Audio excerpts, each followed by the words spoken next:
Assalamualaikum warahmatullahi wabarakatuh.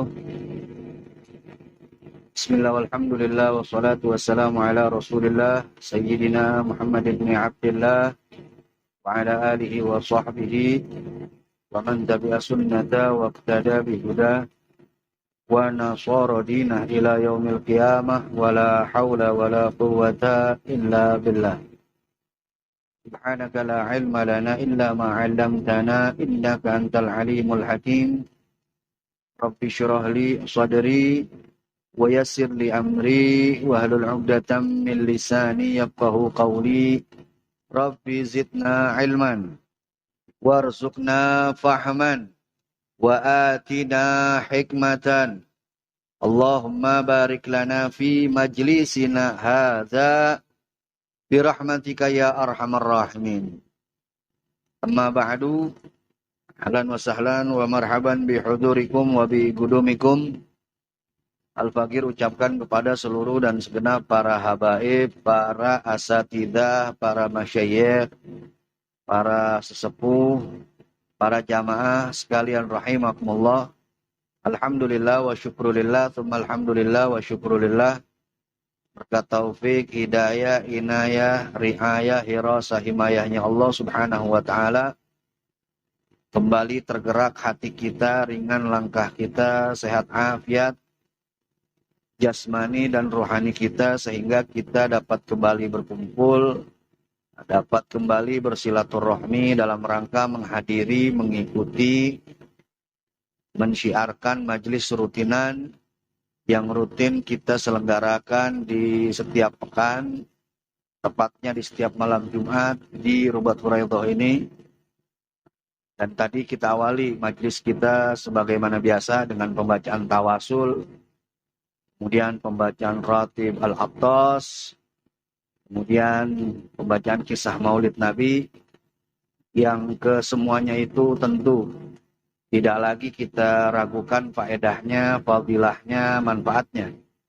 Mudah-mudahan dari apa-apa yang kita baca tadi, Allah Subhanahu wa ta'ala ampuni kesalahan kita, ampuni kekhilafan kita, ampuni kelalaian kita, ampuni juga dosa-dosa kita.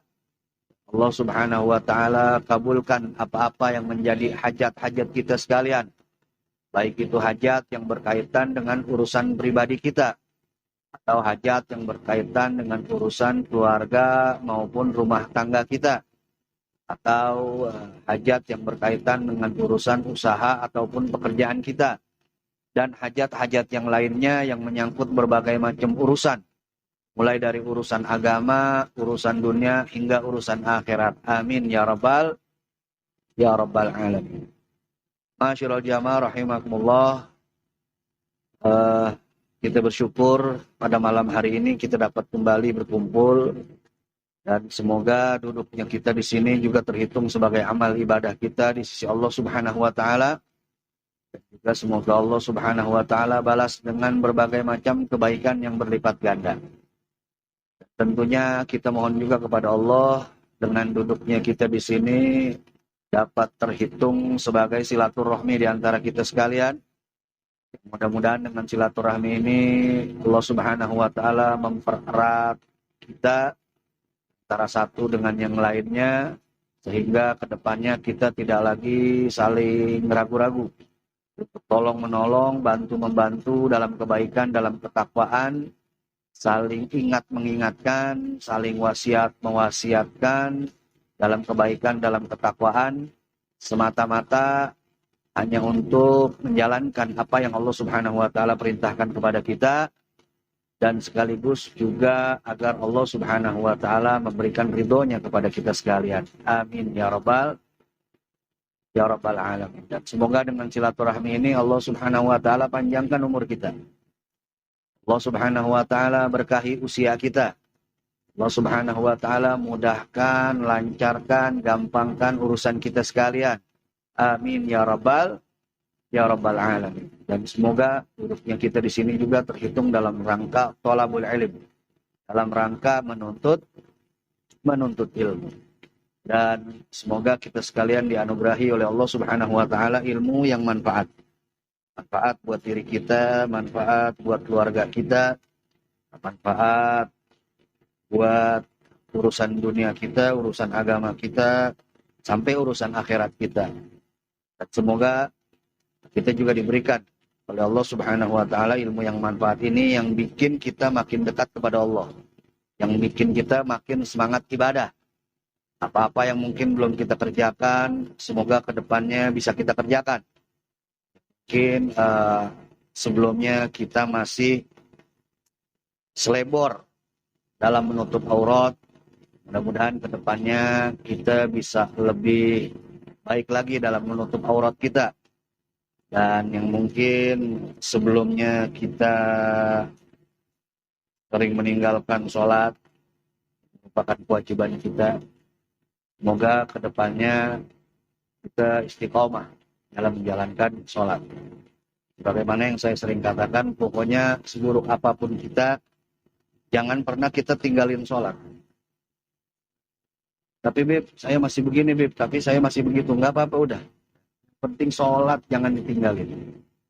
Karena sholat ini, kalau kata Al-Habib Zain bin Ibrahim bin Smith, mudah-mudahan Allah Subhanahu wa taala panjangkan umur beliau. Beliau merupakan Syekh Syuyukh, gurunya guru-guru kami.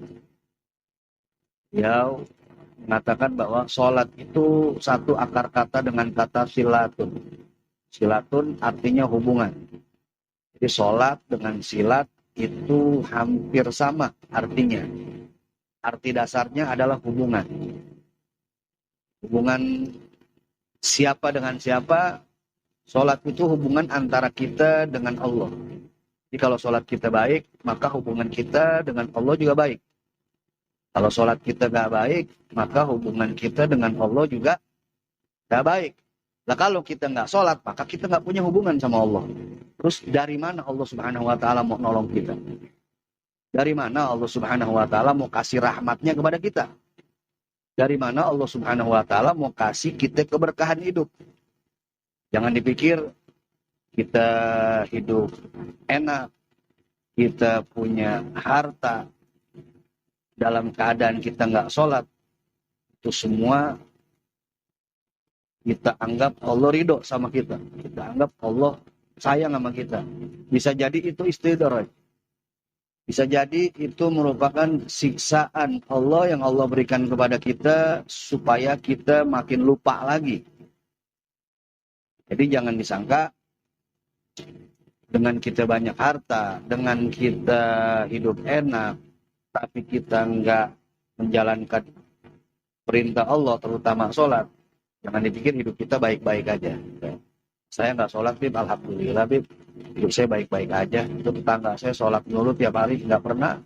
Dia tinggal sholatnya berjamaah lagi di masjid. Tapi hidupnya makin belangsak, Bib. Jangan dipikir kita hidup enak, terus kita nggak sholat, ini kita hidup diridhoi Allah. Jangan-jangan Allah lagi murka sama kita, bikin kita makin lupa sama dia. Na'udzubillah min dzalik. Intinya jangan pernah kita tinggalin sholat. Nah, sholat ini sekali lagi hubungan kita kepada Allah Subhanahu wa taala. Kalau hubungan itu udah nggak ada, ya selesai udah. Mau minta tolong sama siapa? Mau minta tolong sama siapa kita?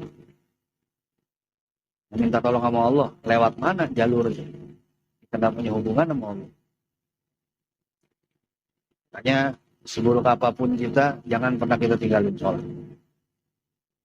Dan yang lebih parah lagi, kalau ada satu orang yang nggak sholat di rumah, yang kena apesnya semua penghuni rumah. Kita sholat, kita nggak sholat. Walaupun kita sholat, tapi kalau ada satu anggota keluarga kita nggak sholat, kita kena apesnya juga. Kita udah doa sama Allah, tahajud, duha, baca Quran, sedekah, ya, tapi kok nggak dikabul-kabulin di doa kita.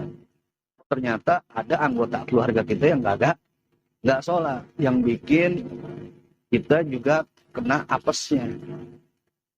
Hanya kata Allah Subhanahu wa taala, kata Nabi sallallahu alaihi wasallam, muru auladakum bis shalah. Perintahkan anak-anak kalian juga untuk sholat. Tapi kita mau enaknya sendiri. Jangan sampai kita mau masuk surga sendiri, terus kita lupain keluarga kita. Maka sekali lagi jangan pernah tinggalin sholat. Seburuk apapun. Wah Habib saya belum bisa ngaji, nggak apa-apa, yang penting sholat dulu. Wah Habib saya belum bisa begini, nggak apa-apa, yang penting sholat jangan tinggal. Habib saya masih suka begini, nggak apa-apa dah. Tapi nggak apa-apanya ini bukan berarti Anda ngasih izin ya, bukan. Maksudnya daripada kagak ya. Daripada kagak ya udah ya nggak apa-apa, yang penting ente jangan tinggalin sholat. Mudah-mudahan dengan sholat yang ente nggak tinggalin, kejelekan yang masih ente lakukan, dengan keberkahan sholat yang ente kerjain sedikit demi sedikit, itu keburukan bakal ente tinggalin, insya Allah. Jadi mudah-mudahan kita mendapatkan ilmu yang manfaat, yang bikin kita makin semangat ibadah, makin bikin kita istiqomah. Insya Allah. Masyarul jamaah rahimakumullah. Kita lanjutkan ta'lim kita melalui kitab Jami'us Shaghir dari Imam Suyuti. Tapi sebelum itu sebagaimana biasa, mari sama-sama kita terlebih dahulu baca doa dimulai dari Al-Fajr dan antum sekalian mengikuti dengan tertib. Bismillahirrahmanirrahim. Nawaitu ta'alluma wa ta'lima wal ifadata wal istifadata wal hatha ala tamassuki bi kitabillahi wa sunnati rasulillahi sallallahu alaihi wasallam wa du'a ilal huda wa dalala alal khair ibtigha'a mardatillahi wa ridwanihi wa qurbihi wa thawabihi. Bismillah walhamdulillah wassalatu wassalamu ala rasulillah Sayyidina Muhammad ibn Abdullah wa ala alihi wa sahbihi wa mawala wa la hawla wa la quwwata illa billah. Wa bisanadil muttasil ilal imam Rahman bin Abi Bakar Suyuti rahimahullahu ta'ala anhu wa nafa'ana bih wa bi'ulumi fidarin amin ya rabbal alamin. Qala Rasulullah sallallahu alaihi wasallam, abshiru wa bashiru ma wara'akum annahu man syahida an la ilaha illallah shadiqan biha dakhalal jannah. Haditsun sahihun. Hadis ke-51 dari kitab Al-Jami'u As-Shaghir lil Imam Suyuti radhiyallahu an wa ardu anna jami'an. Abshiru, bahwasanya Rasulullah sallallahu alaihi wasallam bersabda, abshiru, bergembiralah kalian, hai umat Islam, bergembiralah kalian. Wabashiru, dan berikan kabar gembira oleh kalian, mawara'akum, orang yang ada di belakang kalian, keluarga kalian, kerabat kalian, sahabat kalian, teman kalian, generasi penerus kalian. Berikan kabar gembira tentang apa? Annahu, bahwa sesungguhnya, man syahida alla ilaha illallah, barang siapa yang telah bersaksi bahwa tidak ada Tuhan selain Allah, shadiqan biha, dia tulus dalam kesaksiannya tersebut, shadiqan biha, dia benar-benar dalam kesaksiannya tersebut, shadiqan biha, dia ikhlas di dalam kesaksiannya tersebut, dakhalal jannah, maka ia akan masuk ke dalam surga. Alhamdulillahirabbil alamin. Hadis ini merupakan hadis sahih. Hadis ini salah satu hadis yang membahas tentang keutamaan kalimat la ilaha illallah, di mana Nabi kita sallallahu alaihi wasallam menyampaikan bahwa siapa orang yang mengucapkan la ilaha illallah shadiqan biha, kuncinya shadiqan biha. Kalau hanya mengucapkan saja tanpa shadiqan biha, tanpa membenarkan dengan hatinya, maka itu ucapan cuma ucapan aja, nggak ada berarti apa-apa. Misalkan ada non-muslim. Kemarin tuh ada satu video, ada salah satu artis ya, saya nggak usah sebutin lah namanya ya, kita lihat cari aja di TikTok. Dia ini non-muslim, kemudian dia ngucapin asyhadu alla ilaha illallah wa asyhadu anna muhammadar rasulullah. Tapi dia ngucapin bukan dalam rangka dia mau masuk Islam. Dia hanya ngucapin aja. Apakah lantas itu artis berubah jadi muslim? Enggak. Kenapa? Karena dia enggak shadikon biha. Dia cuma sampai mulut aja. Cuma sampai mulut aja. Tidak membenarkan dengan hatinya. Nah ini kalau kesaksian syahadat ini harus shadikon biha, harus melibatkan bukan cuma lisan tapi juga hati, dan nanti dibuktikan dengan amal perbuatan. Jadi siapa orang yang bersaksi bahwa tidak ada Tuhan selain Allah? Beb, di sini kenapa Muhammad Rasulullah-nya nggak disebutin? Kenapa la ilaha illallah aja? Kenapa nggak Muhammad Rasulullah-nya nggak disebutin? Jadi kalau misalkan ada orang yang bersaksi bahwa tidak ada Tuhan selain Allah, tapi dia tidak mengakui bahwa Nabi Muhammad itu utusan Allah, tetap masuk surga, Beb? Enggak. Kenapa? Sebab di sini ya, hadis ini dijelaskan oleh syarih hadzal kitab bahwa la ilaha illallah di sini itu satu paket dengan Muhammad Rasulullah. Jadi syahadat itu adalah asyhadu alla ilaha illallah wa asyhadu anna Muhammad Rasulullah. Jadi kalau orang cuma la ilaha illallah aja nggak pakai Muhammad Rasulullah, maka dia belum bisa disebut sebagai muslim. Jadi ini hanya diringkas karena sudah mafhum bahwa yang namanya syahadat sudah diketahui halayak umum. Yang namanya syahadat itu bukan cuma la ilaha illallah, tapi juga Muhammad Rasulullah. Ya. Jadi barang siapa orang yang mengucapkan la ilaha illallah shadiqan biha, dia membenarkan dengan hatinya. Ya. Tidak ada Tuhan selain Allah dan Nabi Muhammad itu adalah utusan Allah, dakhalal jannah, maka dia akan masuk surga. Wa in zana wa in sarak, walaupun dia tukang zina, walaupun dia tukang mencuri, tukang rampok.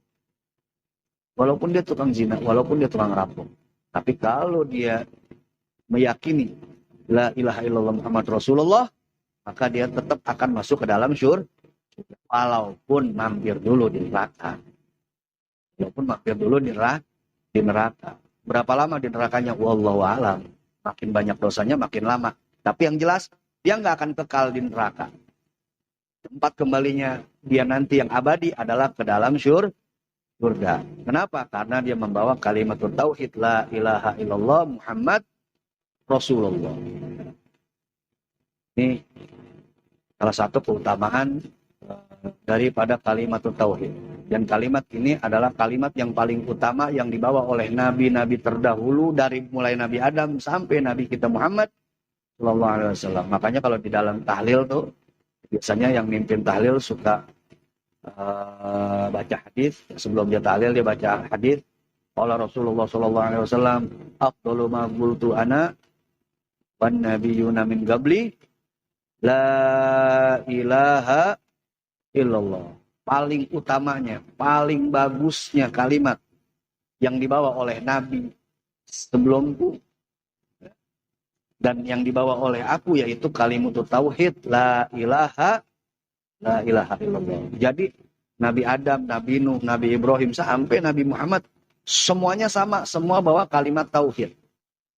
Semuanya bawa kalimat tauhid, semuanya bawa bendera la ilaha illallah Muhammad Rasulullah.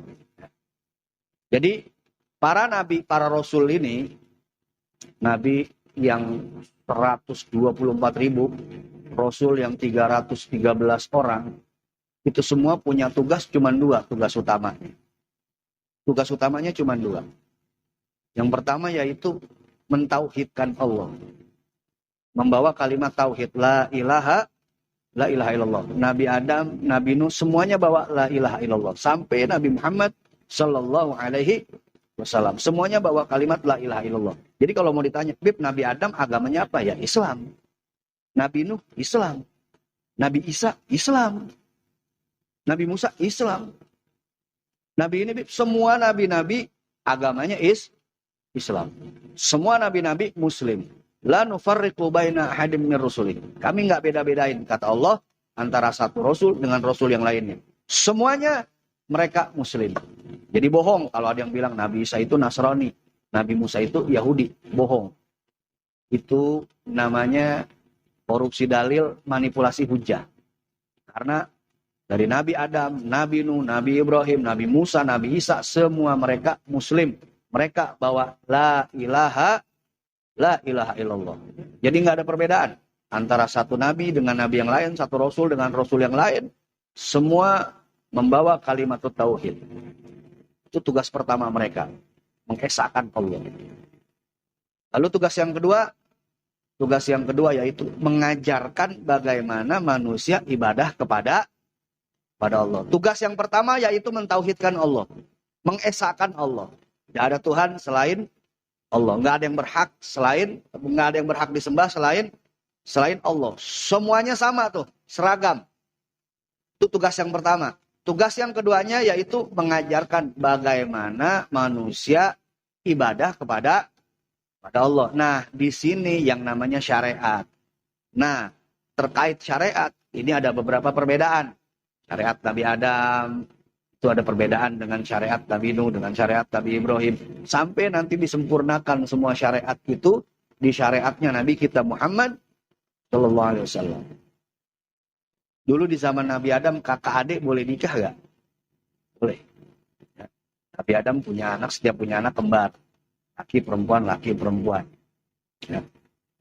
Pertama, Qabil sama Iklimah. Ya.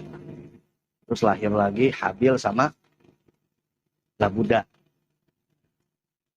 Kemudian, ini anak-anaknya mau dinikahin. Disilang-silang. Saudara kembar yang ini dengan yang ini, saudara kembar yang ini dengan yang ini.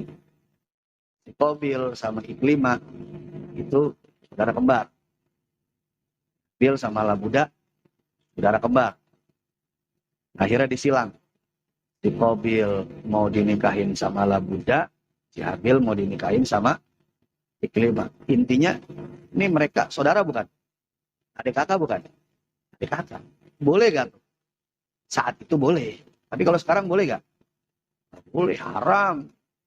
Haram kita nikahin saudari kita.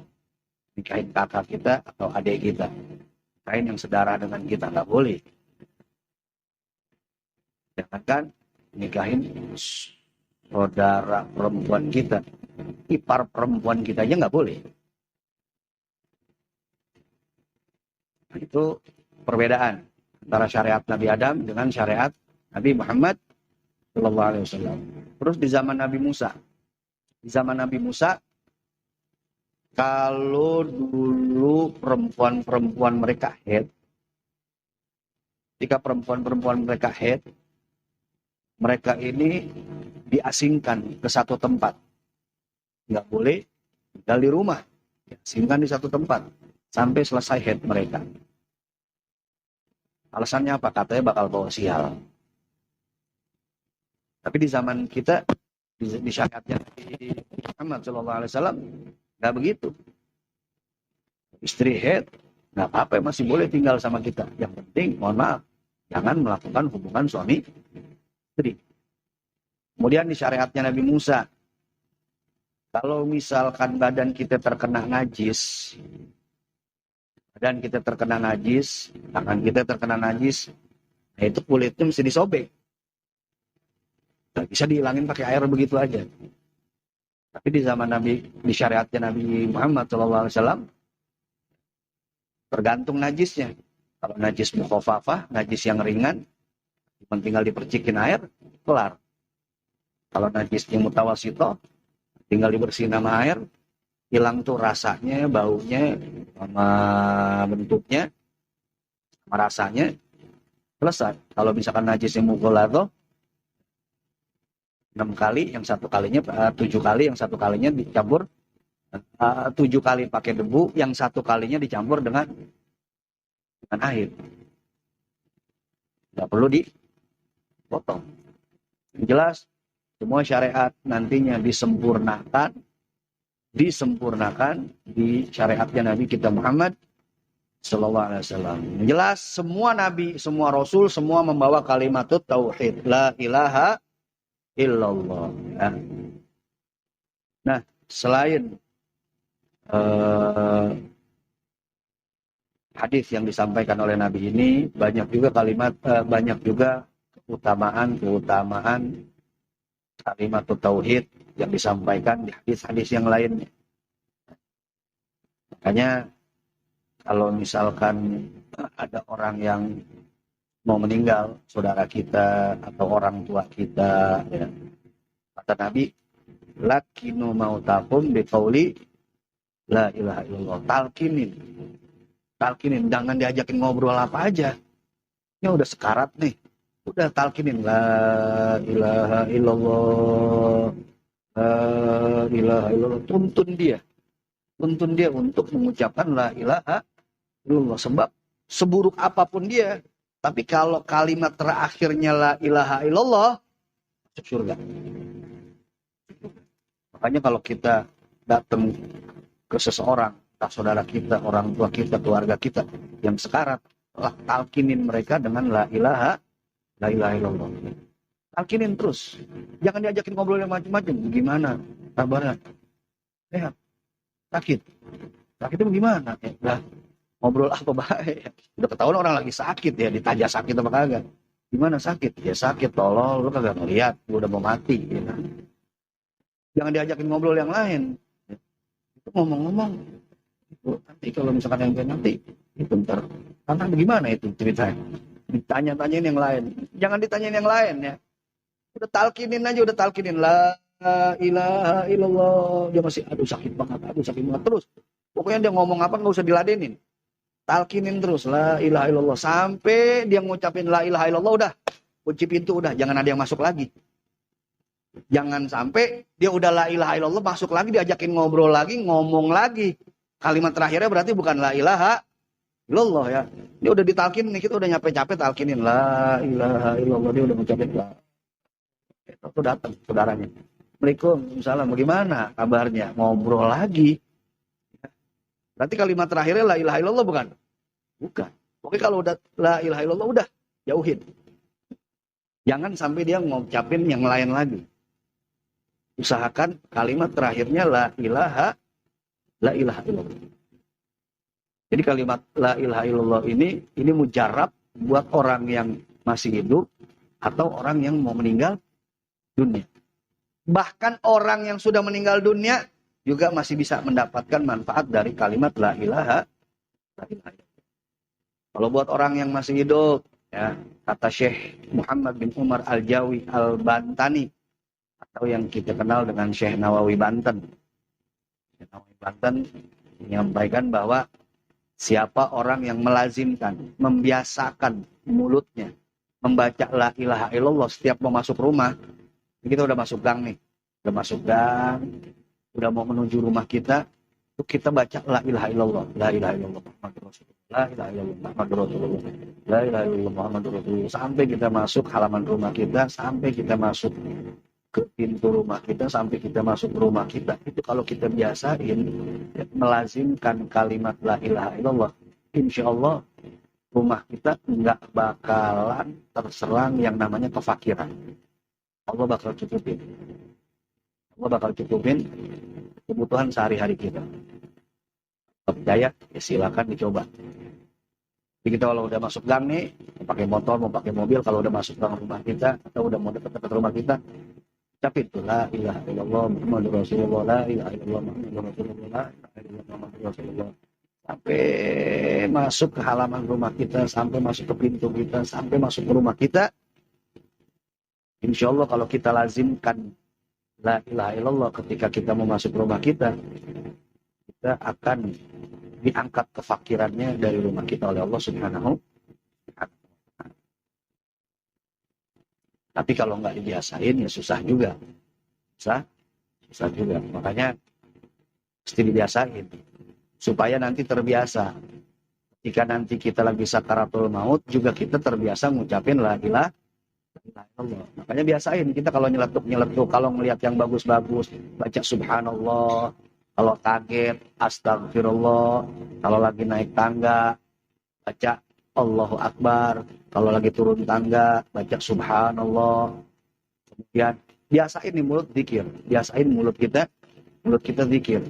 Sebab kalau kita sudah terbiasa mulut kita dengan bacaan-bacaan zikir tadi, kalimatut thayyibah, insya Allah di akhir hayat kita juga mulut kita, lisan kita akan mengucapkan yang biasa kita ucapin. Cuman kalau misalkan kita biasa mengucapkan kalimat-kalimat bukan kalimat thayyibah, paket buset, dikit-dikit buset, dikit-dikit buset, kepleset buset, ya. Mendengar kabar ini buset, ya ucapan-ucapan yang nggak baik, ya. Nah itu nanti juga di akhir-akhir hayat kita, begitu kita lagi ditalkinin la ilaha illallah, buset, sakit banget ya, buset-busetan, ya. Karena kebiasaan, segala sesuatu mesti dibiasain. Nah, itu kalimatut thayyibah, ya. Dan ada satu hadis lagi dari Nabi kita Muhammad sallallahu alaihi wasallam, man qala la ilaha illallah mukhlishan dakhalal jannah. Kata Nabi sallallahu alaihi wasallam, ini di hadis yang lain, tapi ini hadis masih senada, masih selaras dengan hadis yang barusan kita baca. Kata Rasulullah sallallahu alaihi wasallam, man qala la ilaha illallah, barang siapa yang mengucapkan la ilaha illallah mukhlishan, dalam keadaan ikhlas, dakhalal jannah, maka dia akan masuk ke dalam surga. Wakila, kemudian para sahabat nanya, wa ma ikhlasuhu ya Rasulullah? Ya Rasulullah, apa tanda keikhlasannya? Ini lembing banyak banget nih. Ya. Kulin ton. Kulin kiloin dah ya. Wa ma ikhlasuhu ya Rasulullah? Kata sahabat, wahai Rasulullah, apa bukti keikhlasannya? Apa tanda keikhlasannya nih? Si fulan ikhlas mengucapkan la ilaha illallah. Apa tolak ukurnya? Apa tanda aja kalau dia itu ikhlas dalam mengucapkan la ilaha illallah? Faqala Rasulullah sallallahu alaihi wasallam, ayyahruzahu amma haramallah. Kalau orang ikhlas mengucapkan la ilaha illallah, maka dia akan berusaha menghindari apa-apa yang dilarang, apa-apa yang diharamkan oleh Allah subhanahu wa ta'ala. Itu konsekuensinya. Siapa orang yang mengucapkan la ilaha illallah Muhammadur Rasulullah, dia benarkan dengan hatinya, dia buktikan dengan amal perbuatannya. Bagaimana cara membuktikannya? Ya jauhin perkara-perkara yang dilarang, perkara-perkara yang diharamkan oleh Allah subhanahu wa ta'ala. Kalau dia jauhin itu berarti dia tulus ngucapinnya. Berarti dia benar-benar ngucapinnya. Berarti dia itu bukan orang yang munafik. Bukan yang lain di mulut, lain di hati. Kalau munafik ini lain di mulut, lain di hati. Ya. Ketika dia mengucapkan asyhadu an la ilaha illallah wa asyhadu anna muhammadar rasulullah. Ya. Secara zahir iya, dia dicap sebagai muslim. Tapi hatinya nggak membenarkan. Dia dimasuk dalam kategori munafik. Jadi buktinya apa? Kalau kita benar-benar bersaksi bahwa tidak ada Tuhan selain Allah dan Nabi Muhammad adalah utusan Allah, buktinya yaitu kita menjauhi apa-apa yang dilarang oleh Allah subhanahu wa ta'ala. Kemudian katakan lagi oleh sebagian sahabat, wa qala ba'dus sahabah, dan telah berkata sebagian sahabat radhiyallahu an, man qala la ilaha illallah wa madda biha sautahu ta'ziman laha ghafarallahu lahu arba'ata alafin dzambin. Ila fa illam yakun lahu arba'atu alaf qala yaghfiru min dzunubi ahlihi wa jirani. Sebagian sahabat Nabi radhiyallahu anhum telah berkata bahwa siapa orang yang mengucapkan la ilaha illallah wa madda biha sautahu, dia panjangkan suaranya, la ilaha illallah, dia panjangin tuh bacaan la ilaha illallahnya karena ta'zim, karena dia menghormati kalimat yang dia baca. Karena dia menghormati ada siapa di dalam kalimat tersebut.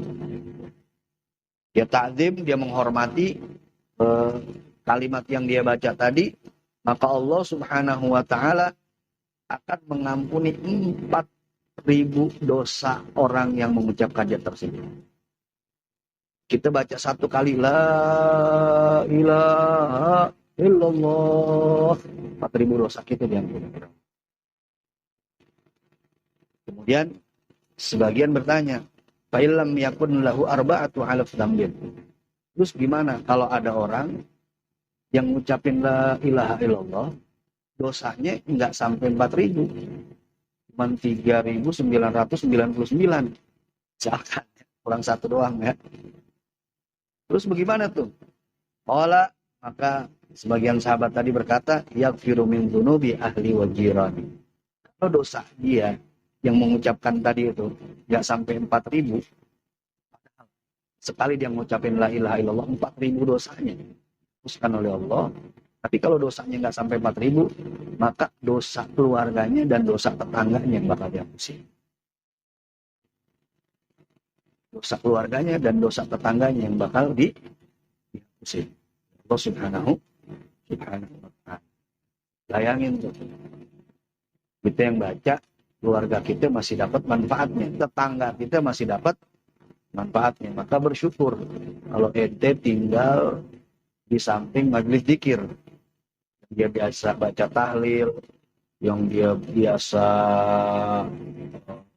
baca dzikir, bersyukur. Walaupun mungkin ente nggak pernah ikut ngaji nih, tapi ente bakal masih kecipratan berkahnya. Yang Bahlul ini, yang tinggal di samping majelis ilmu, majelis dzikir, dia datang kagak, malah maksud. Ini nih, Bahlul banget tuh, jahil murokab. Dia padahal dapat berkahnya. Dia dapat berkahnya. Dia nggak ikut ngaji aja, dia dapat berkahnya. Dia nggak usah ngeganggu, dia dapat berkahnya. Dia usah ngebantu deh, dia udah dapat berkahnya. Apalagi dia ngebantu. Nah ini justru mempersulit orang mau ngaji, mempersulit orang mau pikiran. Padahal kalau itu orang ngaji, orang itu pikiran, dia bakal kecipratan berkahnya. Walaupun dia nggak bantu, yang penting dia nggak ganggu aja. Walaupun dia nggak bantu, tapi dia nggak ganggu, dia masih tetap dapat berkahnya. Maka bersyukur bagi mereka-mereka yang masih diberikan oleh Allah Subhanahu wa taala kesempatan, digerakkan hatinya, diringankan langkahnya untuk datang ke majelis-majelis dzikir, majelis ilmu, sehingga dengan itu dia bisa mendapatkan keberkahan yang lebih banyak. Dia bisa, keberkahannya itu bisa juga menular kepada keluarganya dan juga kepada tetangga. Wallahu a'lam.